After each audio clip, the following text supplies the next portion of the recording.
नमस्कार साथियों, आपका स्वागत है एक बार फिर से नए वीडियो में। और आज इस वीडियो में बात करेंगे पेंशन धारकों के लिए बड़ी खबर। अगर आप एक सरकारी एम्प्लॉय हैं, अब आप रिटायर हो गए हैं, तो यह वीडियो आपके लिए महत्वपूर्ण है, क्योंकि सरकार की तरफ से डीए और डीआर में 50% की वृद्धि कर दी गई है। अब कुछ महत्वपूर्ण आपको कार्य भी करने होंगे जिससे आपकी पेंशन लगातार बनती रहे। पूरी डिटेल में आज हम समझने वाले हैं। इसी कड़ी में आप विधवा, दिव्यांग, वृद्धावस्था पेंशन ले रहे हैं तो उन लोगों के लिए भी यह वीडियो महत्वपूर्ण होगा, क्योंकि लास्ट में मैं आपको कुछ अलग एक जो कि जानकारी देने वाला हूं, जो कि अभी इस समय गवर्नमेंट द्वारा शुरू की गई है। सबसे पहले बात करते हैं गवर्नमेंट एम्प्लॉय के लिए। तो केंद्रीय कर्मचारियों और पेंशन धारकों की हो गई बल्ले बल्ले, क्योंकि केंद्र सरकार ने अब डीए यानी महंगाई भत्ता 4% बढ़ा दिया गया है। अब यह मिलना शुरू हो चुका है। ऐसे में जो सरकारी कर्मचारी हैं उनके भत्ते बढ़ गए हैं। केंद्र सरकार इस फैसले को धीरे धीरे राज्य सरकारों को भी लागू करने का आदेश दे दिया है। इसका मतलब यह है कि राज्य सरकारों के कर्मचारियों और पेंशनर्स की भी सैलरी अब बढ़ेगी। तो आज हम इस वीडियो में बात करेंगे सरकार की तरफ से पेंशन की किस तरीके से बढ़ोतरी की जाएगी, और यहाँ पर 50% डीए में और सैलरी में और पेंशन में किस प्रकार से यहाँ पे वृद्धि की जा रही है। जो सरकारी कर्मचारी हैं 2016 से पहले रिटायर हुए थे, अब सरकार ईपीएस 95 पेंशन भोगियों की पेंशनों में बड़े बदलाव के आदेश जारी कर दिए हैं। कोर्ट के इस निर्णय के बाद अब इनकी पेंशन बढ़ाने का फैसला ले लिया गया है। अब 1996, 2006, 2016 से पहले के पेंशन प्राप्त करने वाले लोगों की पेंशन में अब बदलाव किया जाएगा, यानी अब इनके पेंशन को बढ़ाया जाएगा। सरकार तरफ से यहाँ पर आदेश दे दिए गए हैं, साथ ही साथ कोर्ट का भी आदेश आ चुका है। इनके स्तर को ऊपर उठाने के लिए सरकार की तरफ से यहाँ पे बड़ा फैसला लिया गया है। ऐसे कर्मचारी जो चतुर्थ श्रेणी के हैं उनको भी सरकार की तरफ से बड़ा लाभ दिया जाएगा, चाहे वो पीडब्ल्यूडी के रिटायर हों, चाहे अन्य किसी विभाग के हों, तो सरकार की तरफ से यह लाभ आपको यहाँ पे मिलने वाला है। 1996 से पहले पेंशन प्राप्त करने वाले पेंशन में 27 अक्टूबर 1997 में पेंशन के संशोधन जारी किए गए थे। इससे पहले संशोधित पेंशन महंगाई राहत और अंतरिम राहत, साथ ही साथ फिटमेंट लाभ को शामिल किया गया था। नेशनल आधार पर निर्धारण 10 फरवरी 1998 के दिन सर्कुलर के नियम 1 जनवरी 1996 के तहत वेतन का नेशनल आधार पर फैसला करते हुए पेंशन में सुधार भी किया गया था। तो ऐसे में अब डीए और डीआर में वृद्धि कर दिया गया है।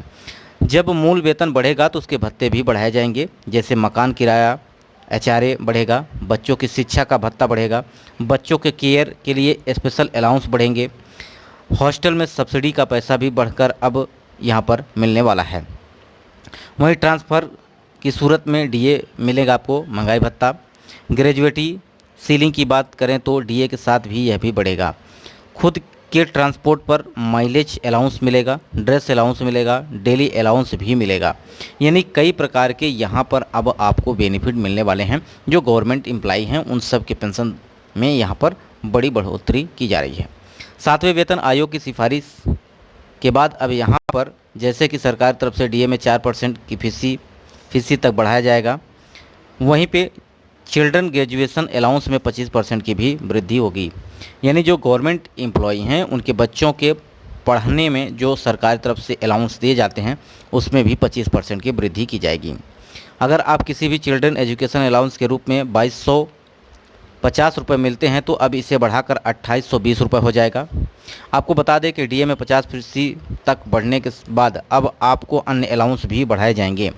Child care, gratuity ceiling, dress allowance, सारा कुछ अब आपको यहाँ पर बढ़कर मिलने वाला है। तो ये रहा गवर्नमेंट के एम्प्लॉय के लिए जो पेंशन धारक हैं। अब हम बात करते हैं गांव समाज में रहने वाले विधवा, दिव्यांग, वृद्धावस्था पेंशन धारकों की। तो यहाँ पर अलग अलग राज्यों में अलग अलग पेंशन जारी की जा रही है। जैसे कि अगर मैं बात करता हूँ, बहुत सारे ऐसे पेंशनर हैं जिनकी 6 महीने से पेंशन रुक गई है, पेंशन उनकी नहीं मिल रही है। अब इसके पीछे 2 कारण हैं। पहला कारण, आप अपना केवाईसी कंप्लीट कराएं, क्योंकि सरकार की तरफ से यहाँ पे जो भी व्यक्ति पेंशन ले रहा है उसको अपना आधार वेरिफिकेशन कराना है, यानी अपना भौतिक सत्यापन कराना है। क्योंकि बहुत सारे ऐसे पेंशनर हैं जिनकी मृत्यु हो चुकी है, फिर भी वो पेंशन उनके खाते में भेजे जा रहे हैं। तो ऐसे में उन लोगों की पेंशन रोकी जा रही है जो लोग अब अपना केवाईसी कंप्लीट नहीं करेंगे। साथ ही साथ ऐसे पेंशनर्स जो अपना आधार वेरिफिकेशन साथ साथ अपना बैंक केवाईसी नहीं करते हैं उनकी भी पेंशन रोकी जाएगी। अलग अलग राज्यों में अलग अलग पेंशन जारी की जा रही है। अभी फ़िलहाल में अगर मैं बात करूं तो राजस्थान सरकार की तरफ से पेंशन जारी कर दिया गया है, जो कि 27 जून को जारी किया गया है। अब बारी है हर प्रदेश की। जैसे कि मैं उत्तर प्रदेश की बात करता हूं तो यहाँ भी आपको विधवा दिव्यांग वृद्धावस्था यानी साल 2024 की पहले सेशन की पहली पेंशन आपको जारी होने वाली है। तो आप सभी डॉक्यूमेंट्स अपना कंप्लीट कर लें ताकि आपको आने वाले समय में आपके पेंशन सही समय पर आपके खाते में पहुँच सके।